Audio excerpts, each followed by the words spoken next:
Hi, my name is Ashton Manero, and I'm going to be talking about using Google Sites for an ePortfolio. An ePortfolio is a digital collection of student work. There's developmental, reflective, and representational ePortfolios. And the ePortfolio I'm going to be talking about using today is using Google Sites, which is a web page creation tool by Google. Students can make and publish their own Google site, and it can be used as an ePortfolio.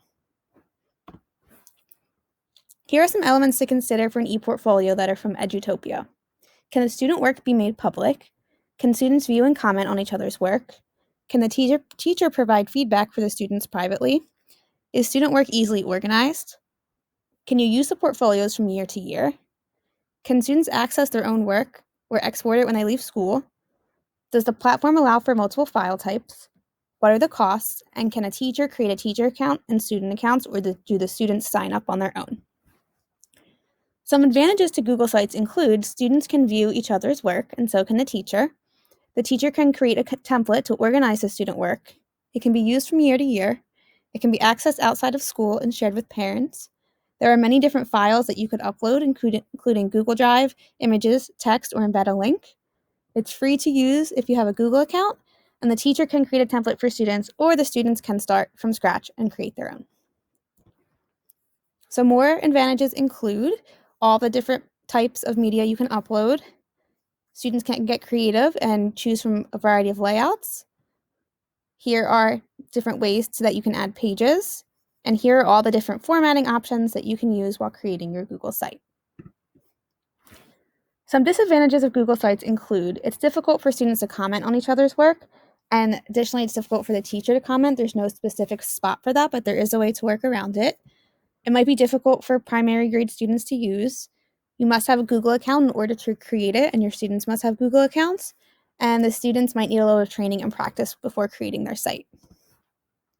Some potential uses for Google Sites include for developmental ePortfolios, you can create pages for either the subject or the month, and then students can upload pictures of their work or work created in their Drive under each page, and it can be organized that way. For reflective ePortfolios, you can create pages for each artifact and then upload the work and use the text feature as a way to reflect on it and explain your process for creating it. And for representational ePortfolios, you can create a class site and make a page for each student where each student can upload their artifacts. Here's an example of what an ePortfolio looks like from the student view. All of their pages are listed over here. Here's images, titles, and text, and different buttons that they could use to create their site. Some creative uses of Google Sites include to get around teachers not being able to provide comments and feedback, you can actually embed a Google form and they can do it that way. It can be shared with parents so they can see it at home and the parents can comment that way as well. You can show the students the different features and then give them the freedom of how they want to set up their portfolio because there's many different options. And then you can have the students continue to add to their site for different grade levels to come. I talked to a second grade teacher and a fifth grade teacher. Both use Google Site for their classroom website, but are not currently using it for their ePortfolio. The second grade teacher used to teach fifth grade, and she said it would sound like it would work great for fifth graders, but it might be a little difficult for her second graders, so she suggested Seesaw for kindergarten, first, and second grade. And then when the students switch to Google Sites as they get older, if they're continuing to add to it, they can post their Seesaw link. And my grade level partner, who also teaches fifth grade, currently uses Google Sites for her website, and she's the one who suggested the idea of creating a class ePortfolio, and she thinks if students had the proper training, it would work great, and we might try to implement it this year and make our own template for the students to try it out. In conclusion, Google Sites has many different advantages to be used as an ePortfolio, like it can be accessed at home, you can create different templates, and you can post many different files.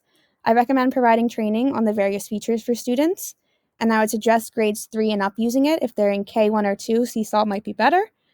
It allows for creativity from students and also the teachers, and it would work well if you had a Google account and Google Drive already set up.